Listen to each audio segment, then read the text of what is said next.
രക്തം കട്ടപിടിക്കുന്നതുമൂലം ധമനികളിലുണ്ടാകുന്ന തടസ്സങ്ങളെ നീക്കം ചെയ്യാനുള്ള ഏറ്റവും ഫലപ്രദമായ പ്രക്രിയയാണ് മെക്കാനിക്കൽ ത്രോംബക്ടമി. സങ്കീർണമായ പക്ഷാഘാതത്തിൽ നിന്ന് നൂറുകണക്കിന് പേരെയാണ് ഈ ചികിത്സാ പദ്ധതിയിലൂടെ രക്ഷിച്ചുപോരുന്നത്. ഇതിനെക്കുറിച്ച് ആളുകളിൽ അവബോധം സൃഷ്ടിക്കുന്നതിനാണ് എല്ലാ വർഷവും മെയ് 15 പക്ഷാഘാത മെക്കാനിക്കൽ ത്രോംബക്ടമി ദിനമായി ആചരിക്കുന്നത്. സ്വകാര്യ മേഖലയിൽ 5 ലക്ഷം വരെയാകുമ്പോൾ സർക്കാർ മേഖലയിൽ 2 ലക്ഷത്തിൽ താഴെയാണ് ചെലവ് വരുന്നത്. 2015-ലാണ് ഇത് നിലവിൽ വന്നത്. സംസ്ഥാനത്ത് സർക്കാർ മേഖലയിൽ തിരുവനന്തപുരം, കോട്ടയം മെഡിക്കൽ കോളേജുകളിൽ ചികിത്സാ പദ്ധതി ലഭ്യമാണ്.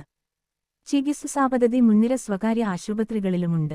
തലച്ചോറിലെ രക്തക്കുഴലുകളിൽ ഉണ്ടാകുന്ന ബ്ലോക്കാണ് പക്ഷാഘാതത്തിന് പ്രധാന കാരണമാകുന്നത്. സ്റ്റണ്ട് അല്ലെങ്കിൽ ആസ്പിരേഷൻ കത്തീറ്റർ ഉപയോഗിച്ചാണ് ഇവ നീക്കുന്നത്.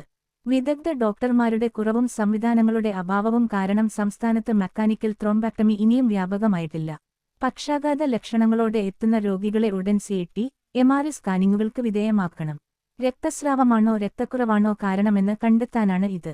ഇതോടൊപ്പം CT, MRI ആൻജിയോഗ്രാം ചെയ്ത് തലച്ചോറിലെ രക്തക്കുഴലുകളിൽ ബ്ലോക്കുണ്ടോയെന്നും കണ്ടെത്തേണ്ടതുണ്ട്.